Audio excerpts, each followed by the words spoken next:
Jim and Joanna Campbell have been married for 17 years. They have 2 children, 10-year-old Jack and 14-year-old Elizabeth. You could say the Campbells are your average American family, but with one difference. Their daughter is a little person.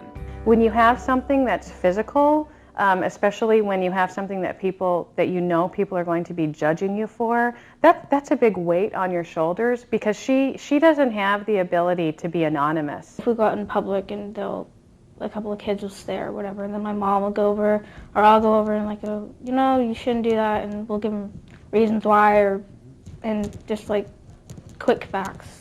Elizabeth, who has a passion for horses and dreams of one day becoming a doctor, has grown up in an average-sized family. Despite being comfortable with her shorter stature, conveniences we may take for granted create new challenges for her on a daily basis. When I go out in public and there's a counter, we're buying something in a store, then I'm always eye level to it. The counter's right here, and that's definitely hard. The Campbell's son Jack is average size, but Joanna can recall first learning that her daughter would be a little person. When you're pregnant and you think maybe of other genetic changes like Down syndrome or spina bifida or anything else, cerebral palsy, anything else that sort of springs to mind, dwarfism usually doesn't spring to mind. The Campbells aren't alone. 1 in 10,000 children are born with dwarfism, and currently in the U.S. there are over 40,000 little people. There are many conditions and diseases that can cause dwarfism, a genetic disorder resulting in short stature. Over 80% of people who have dwarfism have average height parents and siblings, contrary to the myth that little people only have little people. I like being me because I know I'm unique, and I wouldn't want to be tall. Sorry. Mimi is a close friend of the Campbells. In a world filled with the majority of average-sized adults and children, she knows firsthand how insensitive the public can be. Everybody talks about the N-word. Well, somebody needs to start talking about the M-word too. Mimi is referring to the word midget, which she dubs the M-word. To an average-sized person, a word like that may seem like no big deal, but to a little person, it hurts. I'm not angry. I feel like society should be educating these people more, and I don't get angry. I kind of feel sorry for them. Patti is the proud mom of 2 college graduates, both of whom are also little people. I have a wonderful job. I've been with the school district for over 16 years, and I'm really happy there. I look forward to going to work. I work with kids. To Patti, life couldn't be more normal, but she grew up as the only little person in an average-sized family and recalls wondering why her 2 older sisters were so much taller. I really didn't understand why I was short. The idea I had in my head was that my mother had me 2 months early, and I don't know where I got that. I have no idea. It was just something I grew up believing, that I was premature, so I was short. And people used to call me names, and I can remember going different places, and they'd say, well, you're a midget. And no. Well, you have a big head. No.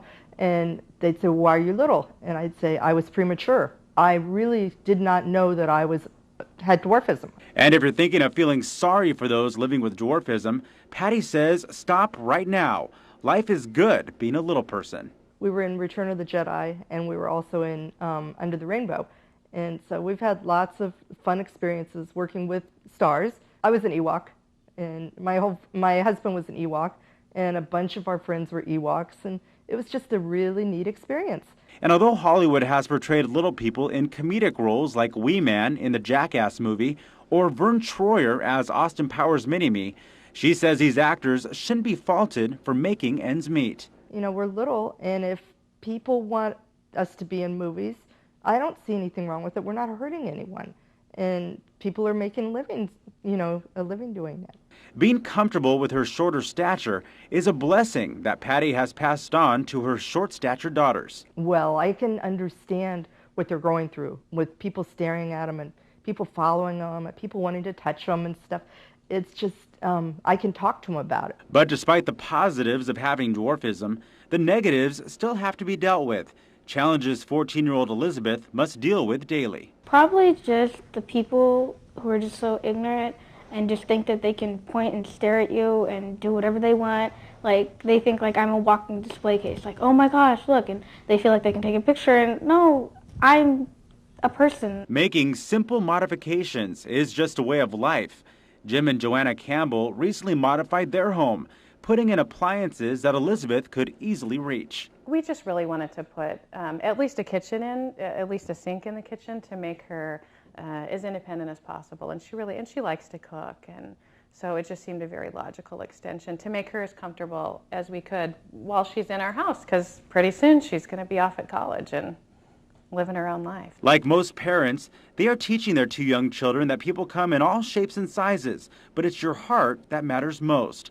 One effective way to spread this message, the painted turtle, a specially designed camp for kids living with various medical challenges. They do everything. They have horseback riding, canoeing, fishing, an incredible arts and crafts studio. It was a lot of fun being with like all your friends and all being eye to eye. And it's like incredibly powerful to be eye to eye with a peer. And if you're short, you don't, you might be eye to eye with a 4-year-old, but you're probably not eye to eye with a peer. Despite being shorter than the average 14-year-old, Elizabeth has words of wisdom that are much larger than most in society.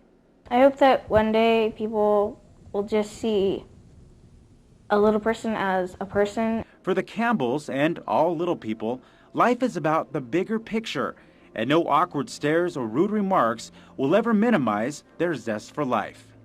I'm Marco Gonzalez for KMIR 6 News.